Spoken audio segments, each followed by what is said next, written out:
What if Google, ChatGPT, and TikTok already know more about your business than your customers do? And they're the ones that are actually going to decide who gets found. And the sea of everybody else out there, is it going to be you?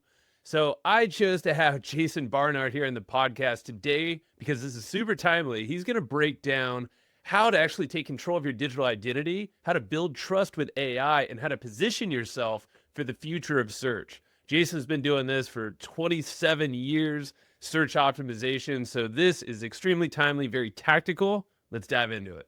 Using only 20% of your business data is kind of like texting with someone who only texts in emojis. First of all, it's super annoying and you're not getting the full picture. You're missing a ton of context.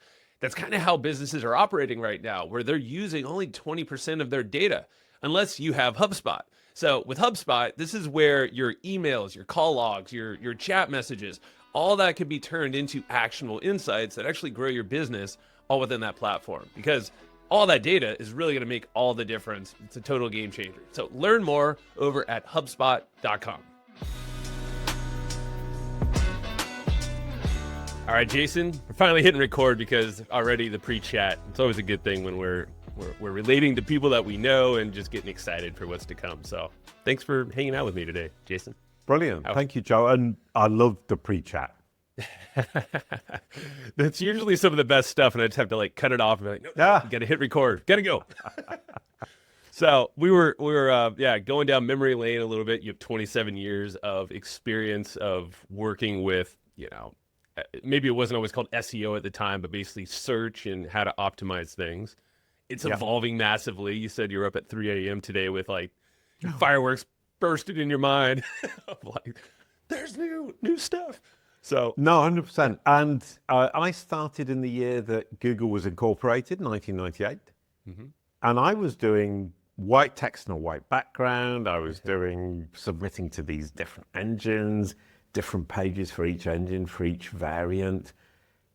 And I've come all the way through now to these machines are sufficiently smart to understand who you are, what you do, who you serve. Are you credible? And should they actually recommend you as a solution? And it's a huge evolution. And so, I mean, like you've done this for, like I said, 27 years. And so well over 20 years, you've seen evolution happen. I guess we don't need to go like and step through all of the evolution because it's changed a ton. But I guess what are the biggest changes that maybe are happening right now and what are to come that people aren't really realizing what's happening? No, I love that question because actually we can basically forget everything that happened before. Okay, that's good. Just chuck it in a bin. And we can look at AI assistive engines, which is ChatGPT, Google AI Mode, Copilot. These engines are designed to help us as users go from top to bottom of a funnel to find the solution to our problem. And it might be paid for, it might be just a conversion for you. And you're not optimizing for the visit, you're optimizing for the click. And that's the perfect click, which is the bottom of the funnel. This is the solution that the engine has recommended. And that's true engagement. When someone's clicking and taking an action, I mean, those are the people you want. You don't want to just be visible in things that aren't relevant, right? Yeah, and I think as businesses, we're thinking, well, this middle of funnel or top of funnel content we've created, I need visits. And the answer is no, you don't. Right. What you need is that the machine rebuilds that funnel in its brain and leads the person to you for the perfect click. So clicks on your middle and top of funnel content are no longer a great KPI. It's when do people come to your website and simply buy? So you're basically saying that now we're living in this age of with AI so smart and it's just getting smarter. We'll talk about that with agents and things, that if we position ourselves correctly and the AI platforms understand that and us and what we put out there, it's basically going to find us the best buyers or most buyer intent people from the get-go instead of us having to nurture everybody and take a long time. No, 100%. And so they nurture and they recommend, and that's brilliant. Oh, and you can actually fight these machines with exactly what they're trying to do to us. Tell me more about that. What do you mean? Well, they're creating walled gardens where they take the person entirely down the funnel. If they ever leak, i.e. they send somebody to your website before the end of the funnel, create your own walled garden. Don't let them out. Yeah. How would you define them that? at their Like own game. So how would you recommend someone? What's a basic structure of like a walled garden from your perspective?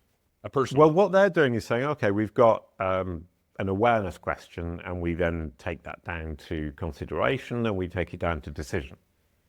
If ever you get a click from the awareness moment, you have to have that awareness page pushing people down the funnel so they don't go back to the engine to ask for a recommendation, which might not be you. Mm-hmm. So basically, it's kind of cute in the sense that they're creating walled gardens that are not letting people out of their ecosystem. Mm-hmm. If they ever send somebody to you, do the same thing. Yeah, play their game. But Yep. make sure you're also playing their game, right? Like it's kind of you Yep. have to and Google's always been that way too, right? Like they've always kind of had these rules that don't they tell you or they hint to how to play by the rules, but obviously the rules change all the time. So Exactly. And if you can beat the rules at any point in the funnel, take the opportunity to not let the person go back. mhm. And then you've beaten the machine at its own game. We mentioned SEO, and that's why I think when people immediately think of, oh, you worked with Google for a long time, you're an SEO guy, blah, blah, blah, and we were already connecting on the previous, Yeah. a guy that I've had on the show many times, Gert Malik from out in Spain. Yeah, and you said he's one of the favorite people, your favorite people. I'm like, that's super cool. Small world. He's one of the smartest SEO marketers I've ever met because he builds things step by step. Yeah. He says, let's do this today because it's going to have a result tomorrow. And it's going to be a small result, but at least it's a result. And he builds things step by step in a very intentional manner that I immensely appreciate. And when I talk to him, he always talks sense. That's true. It's true. It's very practical. That's why I've had him on so many times because things change and we're probably due for another one after you. And of course, Gert, if you're listening, I'll make sure you hear this. Obviously, Jason says hi and appreciate you. But I mentioned that because it's been, I've had him on a lot because people ask about SEO all the time and because it changes. And so I'm curious from your perspective, Jason, like when was SEO like not really, it's not enough anymore? Like there had to be more behind just doing. It's never been enough. Ah, I built my company online. It was an edtech edutainment platform. We competed with Disney, with PBS. We had 1 billion page views in 2007 from 60 million visits. wow. Holy moly. So people were sticking around on the site and Yeah. you had some really But only good. 20% came from Google. Wow. All of the rest came from the marketing, the branding that we were doing across different platforms. So I would suggest that Google is a bonus, ChatGPT is a bonus, and that you should be focusing on marketing to the people that you can truly help in the places where they already hang out. In my case, it was kids' entertainment. Yeah. It was schools. It was cartoon websites. It was parenting websites. It was grandparenting websites, and it was babysitting websites. Mm-hmm. That was 80% of our traffic. So referral traffic then, more or less, right? Yeah, it was being in front of the right people in the right places at the right time in the when you could actually offer the solution. And Google, the 20% of Google and search in general was a bonus. So if you look at it that way, you change your perspective and you say, well, I don't rely on Google. Google is simply an addition. It's an additional amplifier, and ChatGPT is exactly the same. Yeah. So look at it as an amplifier of what you should already be doing. And you see that being the same kind of as time goes on in the future as well? I would say it's even more the case now with the closed walled gardens, is if you let them keep the user, they will keep the user. If you can get the user before the user even gets to them, you've won the game. True. Do you feel like there's a time frame right now that we're kind of in, like this window in time? 2 years. 2 years. Why is this? Because in 2 years' time, the AI will already have all of the information it needs to serve the basic fundamental information funnel that we need as users. So let's take an example of Napoleon Bonaparte. I'm in France. It doesn't need new information about him. Right. So it doesn't go looking for information about him. It's just going to make basically AI generated stuff of the knowledge that it already has about Napoleon. Yeah. So if I write an article about Napoleon Bonaparte, I'm throwing my time down the toilet in terms of Google and ChatGPT. And in 2 years' time, that is going to be true of every standard basic topic in the world. Meaning basically all the information has been mined from what we know as humans or what has been published, I guess, right? Yeah, exactly. And so your only in is up-to-date information, football scores, great example, and information gaps. Anything you can teach it that it didn't already know. That's what I was curious, like, information gaps, like defining, so it's information that we hold, or maybe a perspective of something kind of recent. I guess define, information gaps and how that's an opportunity for us. Well, data numbers and are super important. If I say I've got 9.4 billion data points in CaliCube Pro, and I can tell you that 30% of lawyers do not have a knowledge panel, that's new information it didn't have, and it will be super enthusiastic. Got it. And then today, the 3 o'clock in the morning thing you were talking about, and it's difficult to explain, but I woke up and I thought, wow, okay, we're looking at algorithmic harmony. I like that. How do we create algorithmic harmony? We create a friction-free situation for bots on our website and within our content generally. We create tasty content for algorithms that they want to use, and we organize ourselves for the engines so that they can understand how to put all the pieces together. And it's a bit geeky, and I'm sorry, I'm probably explaining it very badly, but it was literally last night that I thought of it. This is new information. This is a new perspective on something that everybody already knew. Well, expand. I love, for one, you got me with algorithmic harmony. I had to write that down because I'm like, that's interesting. And it's cool, isn't it? It is. So algorithmic harmony in your mind, and this is what kept you awake probably, or woke you up, is so you're reducing friction for all of the bots. So we're talking Google, AI, all the OpenAI, all the stuff that's basically looking for information. So you're making it easy for people. You're making it tasty and interesting for the bots to the algorithms. Yeah, for the algorithms. Yep. So the tasty part is algorithms.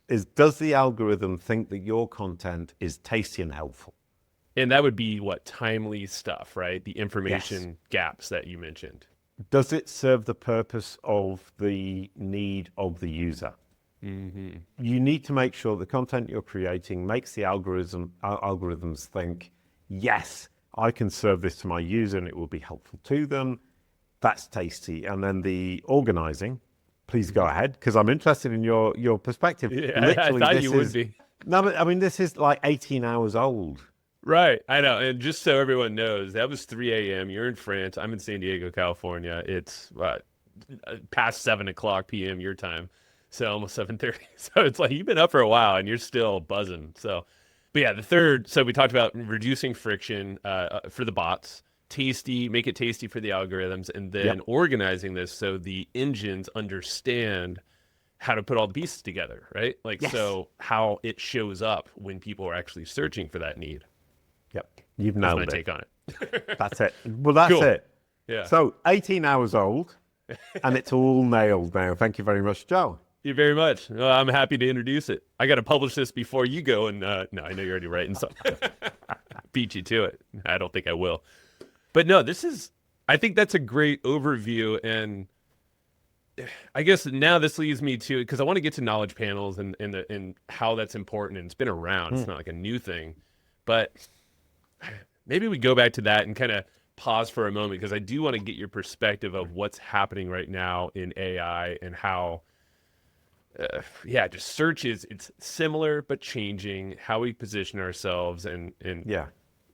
But let's I want to tease that for a moment. Go to knowledge panels because that's something that I know is very important. I want just quickly describe what they are. They've been around, and then Right. how they're changing. A knowledge panel is Google's understanding of who you are. So when it shows a knowledge panel, it says, well, this is the person or the company, and this is what I've understood about them, and I am super confident. And it's a great KPI for algorithmic understanding. And that same algorithmic understanding applies to every single engine, ChatGPT, Perplexity, Microsoft Copilot, Claude. If they understand who you are, they will represent you with that factual representation that you need for the bottom of funnel clients, prospects that you're getting. Yes. So the knowledge panel right now is a great KPI because if Google understands you, the other AI probably understands you too.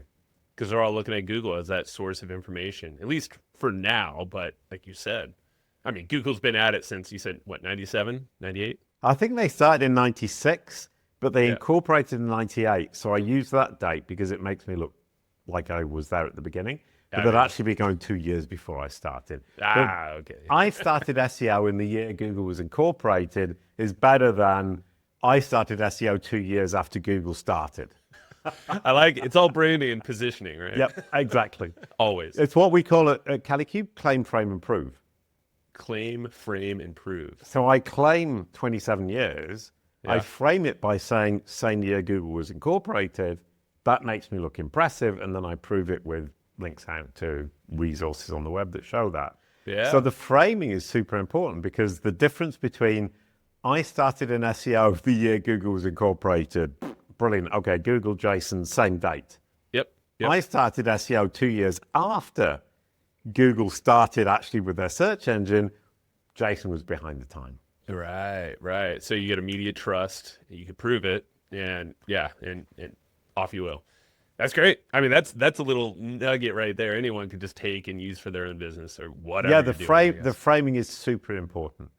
claim, Whatever's frame, true, prove. whatever is true in your life is incredibly important. But how you frame it to serve your current purpose is fundamental to people and to algorithms. I love that. And so the knowledge panel thing, it's interesting because so everybody's looking at, or everybody meaning these, there's only like 4 or 5 big AI companies really, if you think about, and that's what's interesting. They're all racing to get all the information and Okay, beat each other. ooh. Go ahead. Tell me which 4 or 5 you're thinking of. Oh, I mean, there's probably more, but yeah, you have Google, you have Microsoft, you have Anthropic, OpenAI, and you have China and all these other, but I'd say Amazon is probably coming up Yeah. too. No, I wasn't. I didn't mean to put you on the spot. No, it's okay. It's okay. But we actually had a situation where right now people are saying 60 to 80% of your traffic on your website is bots. Right. And The that's dead internet abs- theory or whatever. Or Yeah, and it's rubbish, of course. oh, is it? Oh, God. Oh, yes. Tell me, because I'm curious. Because It struck me that that can't be true. And the kind of subtlety there is 60% of the files on your website are being taken by bots, but only 15% of the web pages that are digested are by bots. Because they're taking lots of files that people never see. CSS, JavaScript, robots.txt, the XML sitemap, so on and so forth. So if you remove all of that, the number of web pages that are being digested is, in our case at CaliCube, 15%, because we're an incredibly popular bot-friendly website. In your website, it might be 8%, it might be 6%. But be careful about getting caught out in this or the headline grabbing clickbait titles. hey, I want to pause the episode really fast and shout out another podcast that's on the HubSpot Podcast Network, the audio destination for business professionals. The podcast is called This Old Marketing, and it's hosted by Joe Pulizzi and Robert Rose. And these guys have been around for a while, very well-known experts in content marketing. So if you want anything around content marketing and the trends and basically the rants and it just brings in a lot of the tactical but really fun conversations.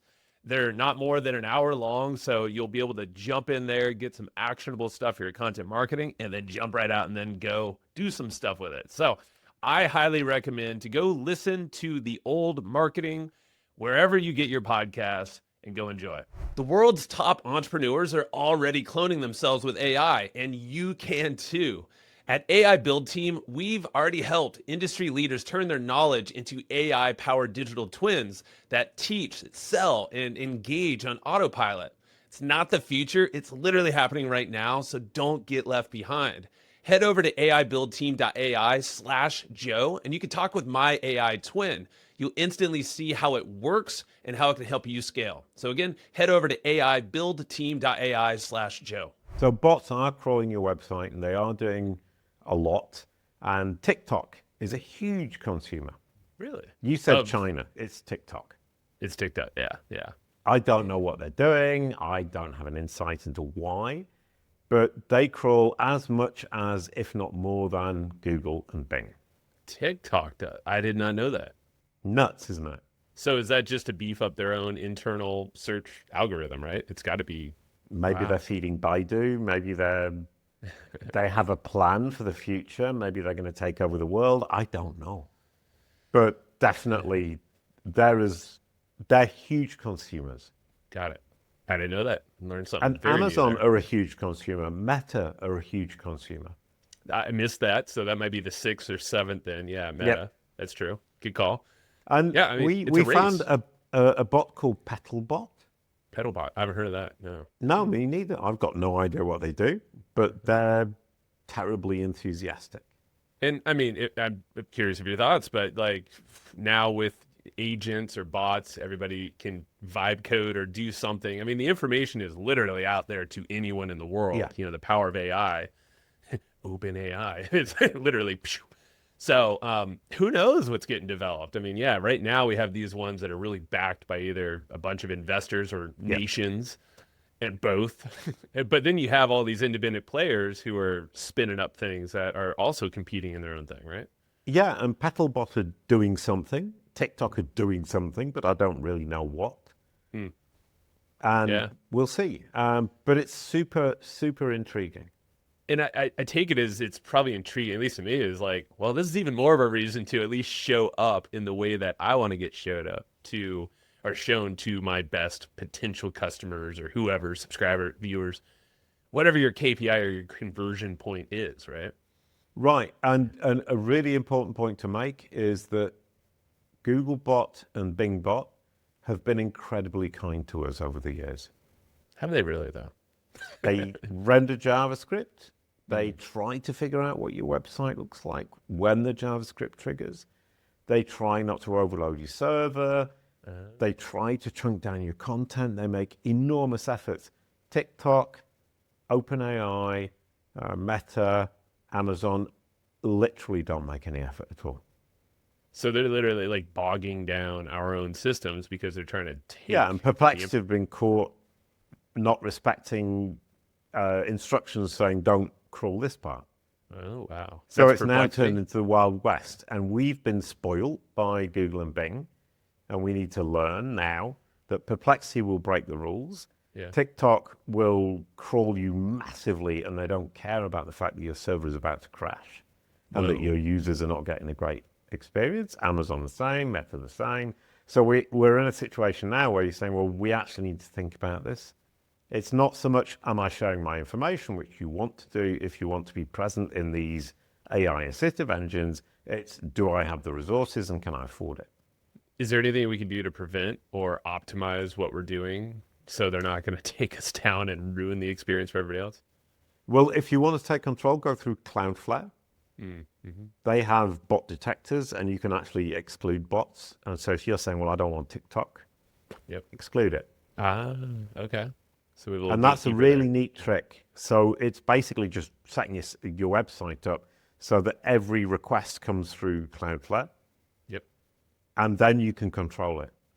Yeah, it's Cloudflare first, and then it goes to your domain, right? And then host and whatnot. Exactly. And so you take control, and then you just need to be careful. It is that, for example, USA Today is saying nobody can take our content because we want people to come to our website. We don't want Google, OpenAI, Bing, Perplexity, Claude stealing our content. That's fine. But then you have to accept that they're not going to send you traffic. Or you're probably not going to show up in some of these AI search. Yeah, it's an interesting thing. Yeah, it's a paradigm that, like, you know, even with TikTok or the other bots, you're like, maybe it's a good thing in the future. I don't know. Do I exclude them? Do I not? Well, it's a huge bet that we're all taking. If you're a publisher, you're saying, well, I make my money from my content, therefore I can't give it to the bots. But you're cutting off a source of traffic and revenue. Right. If you're a business, B2B, B2C, you want the bots to send the people to you, and you need to understand that they will only send them to you when the person has made the decision at the perfect click. Right. And you're showing up in the right way to the right time. Exactly. Yeah. So you end up in it's a debate in our own heads, and it's a debate that we've never had to have before. And I would advise every business owner to look at it from their own perspective. What makes sense to me? Well, it's a business model thing, right? Like or maybe there's a shift in the model that we get to take now because of the shifts happening. With Kalicube, we're a B2B service. We help entrepreneurs and their companies turn up in Google and AI. Yep. We want these bots to build the funnel in their brains and bring people to us. And we're actively building that. But if I were a publisher who was publishing news, I would be struggling with, do I want to share my content with them where they will give the answer on their own walled garden? And if I do that, will I lose all the people who come to me and I make my money out of subscriptions or advertisements? But if I don't, I lose all that traffic. I have to find another source. Right. That's a huge, huge question. And I don't have the answer. Right. I mean, I don't think anybody has a perfect answer right now, but I think it's good thought experiments looking at what maybe has happened in the past, even though this is kind of totally new. I would advise anybody who is implementing SEO strategies to sit down and ask themselves the fundamental questions of where do I get my money from? And talk to somebody smart, like myself, for example, about how do I avoid leaking and maximize the actual kind of income. I think it's very smart. And yeah, there's so many indicators that say, 2 to 3 years in this kind of time span. I mean, who knows what the world's going to be like? There'll be, it's going to change fast. It's rapidly. You have things like agents popping up that will be completely changed. Yeah. Now, and that's 100% it, is it's all going to be brand. And you mentioned agents, and I literally just wrote an article about that. Yeah. Is AI assistive engines today is a discussion. It's a funnel that I'm having with my AI assistive engine, be it Google AI Mode, ChatGPT, Perplexity, and so on and so forth. But in the near future, it's going to be AI agents who do that funnel multiple times for each task. Yes. Yeah. And they make the decision, and I don't know about it. So we need to show up in the right way to those machines too. Not only, right now it's the people primarily making the choice. And in a few years' time, it's going to be the machine makes the choice multiple times. Right. So your audience is the machine, because the audience that you're actually trying to reach are just going to say, well, I got the plane ticket, I got the hotel booked, right. I bought the microphone from Thomann, which is something I did last week. Yeah. But I had nothing to do with the actual multiple decision processes that the agent went through. So AI agent optimization is going to be a thing. Gotcha. This is fascinating, Jason. Okay, knowledge panel. I just want to close the loop there because you like your knowledge panel. I do, because I feel like, I think it's you and also, our mutual buddy, my business partner, Scott Duffy. Yeah. I know he's worked with you for a long time now, building 5 that years. up. 5 years, there you go. So it obviously, and it's working for him. Where do people start for the knowledge panel? Because it seems like that is kind of, Right. I don't know, it seems like that's the core or the most leveraged piece right now. Obviously, there's more to it. Well, if you look at the knowledge panel as the KPI of understandability, then you're in a really good place, because whether it's a knowledge panel or it's ChatGPT or it's Perplexity, these algorithms need to understand who you are, what you do, who you serve. Yeah. If they don't understand that, they can't trust you. So you're right, that's the foundation. The knowledge panel is the KPI of, do the machines understand you? And the really simple approach to that is say, okay, right, I have an about page on my website that describes who I say I am, who I serve, and why I'm credible. Then from that page, I need to link out to the resources that confirm what I'm saying. And I need to get them to link back to me, confirming that it is indeed me. And then you end up with what we call the infinite loop of self-corroboration, where the machine comes to your website, says, okay, this is what Joe Fire says about him. This is what Medium says about him. This is what this article says about him. This is what Twitter says about him. This is what LinkedIn says about him. And it all maps out. Yep. I understand and I'm confident. I'll give him a knowledge panel. That's your KPI. That's understandability. So you're putting signals out there. They're all kind of saying the same thing. So it gets a picture of you. You are, yeah, in the about page, like you said, you're almost like creating this web or this journey for these bots to go on, right? That Exactly. all kind of are saying the same thing. No, I love that. It's a journey, and it's a very repetitive journey. It's the algorithm understands by repetition, and repetition by trustworthy sources. But you have to remember that the go-to source is always you. And if that's not the case, you've lost the game because you have no control. Yeah, yeah. Well, speaking of control, I'm thinking of websites now, and you know, because you're talking about, well, about page structure of your own website. Obviously, now you're talking about other platforms as well that your name shows up on. What is one simple fix that someone can make on their website today that makes it easier for Google, but also AI to better understand? Well, sorry, you said the about page, and that's exactly it. That might be it. Yeah. So the CaliQ process, which is the system we use, is understandability, credibility, deliverability. If it doesn't understand who you are, it can't trust you. If it doesn't trust you, it will never deliver you. Mm-hmm. So you need to start with understandability. And understandability is that about page on your website that says, this is who I am, this is who I serve, and this is why I'm credible. Mm. So that's the first place to start. That's it. No, I love it. Yeah, and there's more to it, but yeah, that's great. Thank you, Jason. But it's actually really simple, and it's one of those moments in life where you say, well, actually, I can explain to the baker downstairs, and she understands it in 5 minutes. Mm-hmm. Create the single source of truth, which is you. Make sure that every single source about you around the web corroborates what you're saying. Link out to it. The machine goes backwards and forwards, and it keeps seeing the same message, and you've won the game.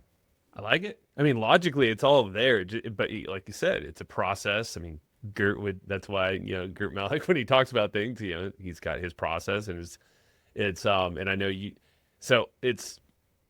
I'm really excited because I know personally I'm going to start the journey with CaliCube, and with you and your team. You know, Scott and my team we're all working together. So it's pretty awesome.